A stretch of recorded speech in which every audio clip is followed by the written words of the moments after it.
संपूर्ण महाराष्ट्रभरातील मराठा तरुण आज रस्त्यावर उतरून आंदोलन करतोय। आपल्यावर अन्याय होतो, या अन्यायाच्या विरुद्ध आपण रस्त्यावर उतरून मुक आंदोलन करत असल्याचं या समाजाचं म्हणणं आहे। या मोर्चामध्ये तरुण असतील, महिला असतील, आबाल वृद्ध असतील, सर्वजण मोठ्या संख्येनं या मोर्चामध्ये उतरलेले आहेत। नक्की काय यांची सल आहे, यांच्या मनामध्ये नक्की काय खतखत आहे, आपण जाणून घेऊया। मला सांगा, आपण बघतो की संपूर्ण महाराष्ट्रामध्ये अनेक तरुण आहेत, मराठा समाज मोठ्या ताकदीनं उतरलेला आहे। नक्की तुमच्या मनामध्ये काय सल आहे, काय नक्की तुमच्या मनामध्ये धगधग आहे? साहेब, कोपर्डीचा विषय असेल, कोपर्डीमध्ये ज्या मुलीवरती अत्याचार झाला, तर आमचं म्हणणं असं आहे की ती मराठा समाजाची होती म्हणून नव्हे, तर महाराष्ट्रातच काय, तर इथून पुढे अशा तरुणींवरती, ते कोणत्याही जातीचे कोणत्याही धर्माचे असेल, आपण छत्रपती शिवाजी महाराज असतील, शाहू फुले आंबेडकरांच्या विचारांवर चालणारा हा महाराष्ट्र आहे। तर कुठेतरी अशा प्रकारच्या विकृत घटना महाराष्ट्रातच नव्हे तर देशात घडू नये, आणि जर का घडला तर ती स्त्री किंवा ती महिला कोणत्याही जातीची असो, मराठा क्रांतिमुख मोर्चा याच प्रकारे रस्त्यावर उतरेल। आणि अशा नराधमांना ह्या ज्या केसेस आहेत, बलात्काराच्या असतील, अनेक केसेस असतील, फास्ट ट्रॅक कोर्टामध्ये चालवा आणि 20 दिवसाच्या त्या नराधमांना फाशी द्या, असं आमचं म्हणणं आहे। ठीक आहे, कोपर्डीमध्ये जी काही अत्याचाराची घटना झालेली आहे त्याच्या विरुद्ध हा समाज रस्त्यावर उतरला असल्याचं म्हणणं आहे। मला तुम्ही सांगा, तुम्ही मोर्चाचा जो मार्ग आहे तो अवलंबला, अनेक मोठ्या संख्येने समाज जो आहे तो रस्त्यावर उतरलेला आहे, मात्र मूक मोर्चाच का? कारण मराठा समाज म्हटला की रांगडा समाज, बोलणारा, हातात तलवार घेणारा समाज आहे। मूक मोर्चाचा मार्ग तुम्ही का निवडलात? आपण भारतामध्ये गांधीजींनी जसं अहिंसावादी मार्गाने आपण भारत स्वातंत्र्य मिळवलं, त्या पद्धतीने आपण एकत्र येऊन मूकमोर्चाच्या माध्यमातून सरकारवरती जेवढं प्रेशर आणता येईल तो आम्ही प्रयत्न करतोय। आणि पहिली गोष्ट, मराठा समाज एकत्र येत नव्हता, ही पहिली वेळ आहे। एकत्र येणं खूप महत्त्वाचं होतं। यामध्ये ज्यावेळी शांतते मार्गाने केल्यामुळे तो लोकांपर्यंत खूप अपिलेबल पोचतोय। जे नॉन पॉलिटिकल लोक आहेत ती पण बाहेर येऊन रस्त्यावर येत आहेत की ज्यांचं काही कुठल्याही पॉलिटिक्स बरोबर संबंध नाही आहे। आणि पहिली गोष्ट, राजकीय नेतृत्व नसल्यामुळे खूप उत्तम प्रतिसाद भेटतोय। आणि ज्या मोर्चे बांधणी ज्या पद्धतीने आम्ही करत आहोत त्याप्रमाणे लोकांना ते अपील होतात त्या गोष्टी, त्यामुळे आम्ही मूक मोर्चा काढणं हे आम्हाला खूप बरं वाटलं। आणि आपण कुठल्या समाजाबद्दल आम्ही घोषणा करत नाही आहेत, कुठल्या समाजाबद्दल वाईट बोलत नाही। आमच्या ज्या मागण्या आहेत आम्ही मूक पद्धतीने मांडण्याचा प्रयत्न करतो आणि सरकारने त्याला रिस्पॉन्स द्यावा, हे आमचं एवढं म्हणणं आहे बस।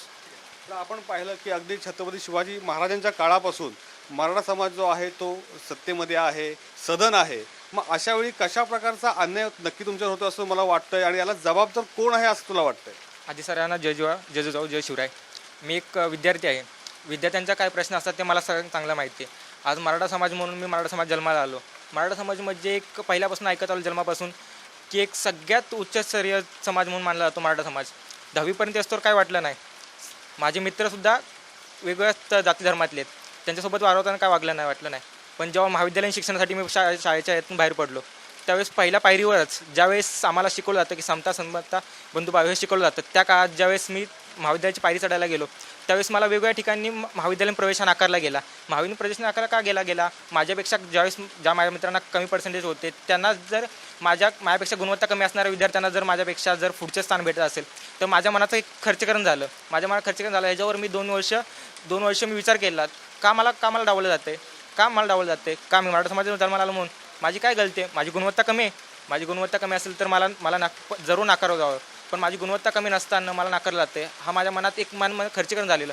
ज्या काळात मला सगळ्यांना बरोबर घेऊन पुढे जायचं आणि देशाची प्रगती करायची असे जर पंतप्रधानसुद्धा बोलत असतील, आज देशातल्या 35% समाज हा 35 वर्षाखालील समाज हा 60% आहे।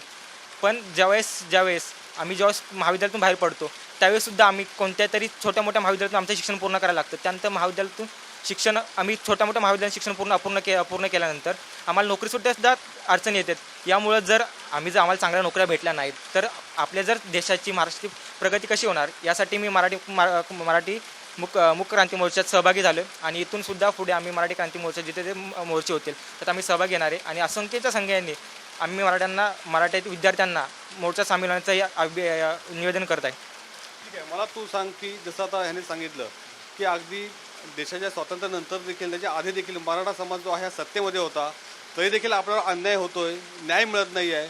याला राजकीय व्यक्ती नेतृत्व जबाबदार आहे असं तुला वाटतं का? हे बघा, सर्वप्रथम तर सांगू इच्छितो की याला राजकीय अशा बऱ्याच गोष्टी आहेत की त्याला राजकीय डायरेक्टली इनडायरेक्टली असू शकतात।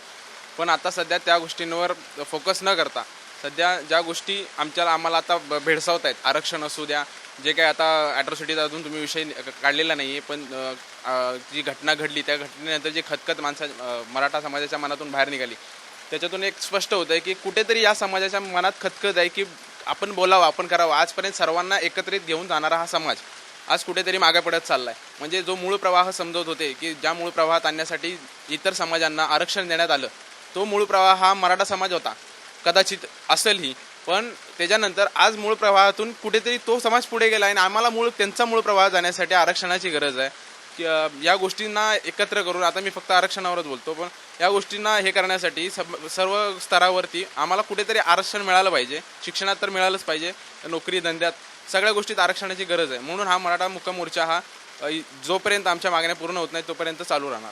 ठीक आहे, ॲट्रॉसिटीचा विषय असेल किंवा आरक्षणाचा विषय असेल, ह्या महत्त्वाच्या मागण्या घेऊन आज समाज रस्त्यावर उतरलेला आहे. पण मला सांगा की ॲट्रॉसिटी असेल किंवा आरक्षण असेल, हा विषय केंद्र सरकारशी निगडीत आहे.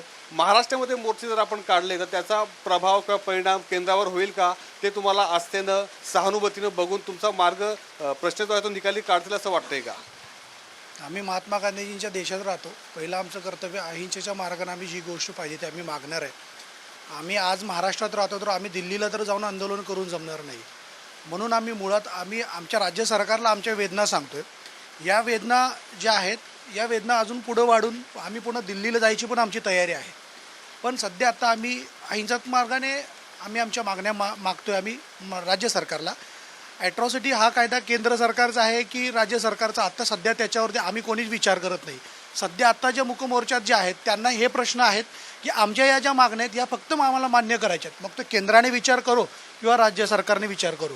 गरज पडली तर आम्ही केंद्र सरकारला दिल्लीलाही जायला तयार आहे. पण आमची फक्त एवढंच मागणी आहे की आम्हाला पण मूळ प्रवाहात आम्ही जे होतो त्या मूळ प्रवाहातून आम्ही कुठेतरी बाजूला झालो आहे. आता आम्हाला दुसऱ्यांच्यासारखंही आता मूळ प्रवाहात यायचं आहे. कारण आता याच्या अगोदर आम्हाला जेव्हा कोणी आम्ही आरक्षण घेतलं नाही, कारण समाजात अस्थिरता होती. आंबेडकरांनी घटनेप्रमाणे सांगितलं 10 वर्ष आरक्षण द्या. तर त्या आता तुम्ही जसं मगाशी विचारलं की राजकारण्यांचं याच्यामध्ये काय आहे का, तर मी जरूर म्हणेन की राजकारण्यांनी स्वार्थी असतात. की राजकारणी कोणाचा मित्रही नसतो, राजकारणी कोणाचा शत्रू नसतो, तो फक्त स्वतःचा स्वार्थ पाहत असतो. त्यामुळे या स्वार्थापोटी कुठेतरी जो मूळ समाज आहे तो भरकटला गेलेला आहे. आणि त्यामुळं आम्हाला असं वाटतं की आता आमची आता खूप तारांबळ होते की जेणेकरून शिक्षणात असेल किंवा आर्थिक परिस्थिती असेल, नोकऱ्यामध्ये मिळणाऱ्या बढतींमध्ये असेल, या ठिकाणी आमची खूप कुचंबना होते. आणि मग आमचंही एक मनोधैर्य खचून जातं की आपण मराठा म्हणून मराठा या समाजात जन्माला आलो किंवा आपण इतर कास्टमध्ये जन्माला नाही आलो, मराठामधून आलो, मग आपली चुकी झाली का? बरं झालं असं, यार मी मराठ्यामध्ये नसतो तिकडे झाला असतं, बघ त्याला कमी मार्क्स मिळाले तरी आज त्याला चांगले मिळाले. तर असं कुठेतरी प्रत्येकाच्या आयुष्यात कुठेतरी प्रसंग घडलेला आहे, ॲट्रॉसिटीच्या बाबतीत असो किंवा प्रत्येक गोष्टीच्या बाबतीत असो. तर आमचं म्हणणं एवढंच आहे की आमच्या मागण्यात आम्हालाही इतरांच्या सारखाच न्याय मिळावा यासाठी आम्ही मुकमोर्चाचा हा मार्ग अवलंबलेला आहे. परिस्थिती बदललेली आहे, पण आपण बघतोय महाराष्ट्रामध्ये गेले अनेक दिवस मोर्चे निघत आहेत. लाखो लोक मराठा समाज जो आहे तो रस्त्यावर उतरलेला आहे. मात्र सरकार जे असेल, म्हणजे केंद्र सरकार असेल किंवा राज्य सरकार असेल, त्याची फारशी दखल घेताना दिसत नाही आहे. तुम्ही याकडे कसं बघता? सरकारला तुम्ही काय इशारा देऊ इच्छिता? सर्वप्रथम सरकारने याच्यावरती त्वरित निर्णय घ्यायला पाहिजे. कारण मराठा समाजाच्या ज्या मागण्या आहेत त्या मागण्यांपैकी प्रमुख 4 मागण्या या सर्व धर्म सर्व जाती याच्याशी निगडीत आहेत. पहिली मागणी अशी आहे की कोपर्डीमध्ये झालेल्या बलात्कार प्रकरणामध्ये जे नराधम असतील त्यांना त्वरित फाशीची शिक्षा व्हावी. पण महाराष्ट्रामध्ये होणाऱ्या प्रत्येक महिलेवरती, भले ती महिला कोणत्याही जातीची असो, कोणत्याही धर्माची असो, आणि तो नराधमसुद्धा कोणत्याही जाती किंवा कोणत्याही धर्माचा असो, त्याला त्वरित फास्ट ट्रॅक कोर्टामध्ये त्याची केस चालावी आणि त्वरित त्याला फाशीची शिक्षा व्हावी. दुसरी मागणी अशी आहे की महाराष्ट्र हा कृषी प्रधान राज्य म्हणून देशामध्ये ओळखला जातो. तर महाराष्ट्रामध्ये होणाऱ्या शेतकऱ्यांवरती जे अन्याय होतील किंवा शेतकऱ्यांच्या आत्महत्या होतील, त्या शेतकऱ्यांच्या कुटुंबातील एका व्यक्तीला त्वरित सरकारी नोकरी मिळावी किंवा त्या शेतकऱ्याच्या मालाला हमीभाव मिळावा, ही दुसरी मागणी आहे. तिसरी मागणी अशी आहे की ॲट्रॉसिटी कायद्यामध्ये जे गैरवापर केला जातो तो गैरवापर होऊ नये म्हणून ॲट्रॉसिटी कायद्यामध्ये सुधारणा व्हावी. या तिन्ही मागण्या या सर्व धर्म सर्व जातीशी निगडीत आहेत. आणि चौथी मागणी अशी आहे की मराठा आरक्षण मिळावं. ज्या समाजाचं मराठा समाजामधील ज्या कुटुंबाचं वार्षिक उत्पन्न हे 6 लाखापेक्षा कमी आहे त्यांना मराठा आरक्षण मिळावं. शैक्षणिक क्षेत्रामध्ये असो किंवा सरकारी क्षेत्रामध्ये असो, यांना हे आरक्षण मिळावं. ह्या आमच्या प्रमुख 4 मागण्या आहेत. तरी सरकारने याच्यावरती त्वरित दखल घेतली पाहिजे. अजून सरकार कोणत्याही प्रकारची याच्यावरती दखल घेत नाहीये. ह्या मागण्या ह्या सर्व धर्म सर्व जातीशी निगडीत असल्यामुळे सरकारने याच्यावरती त्वरित दखल घ्यावी अशी आमची सरकारला विनंती आहे. ठीक आहे, सध्या परिस्थिती बदललेली आहे. बदललेल्या परिस्थितीबरोबरच मराठा समाजासमोर अनेक प्रश्न देखील निर्माण झालेत आणि हेच प्रश्न ह्या मूक मोर्चाच्या माध्यमातून आम्ही सरकारकडे देत असल्याची प्रतिक्रिया या तरुणांची आहे. आणि सरकारनं देखील या प्रश्नांकडे, मराठा समाजाकडे सहानुभूतीनं बघावं आणि लवकरात लवकर हे प्रश्न निकाली काढावेत अशी मागणी हे मराठा तरुण करताना दिसत आहेत. मिलिंद तांबे, साम TV, नवी मुंबई.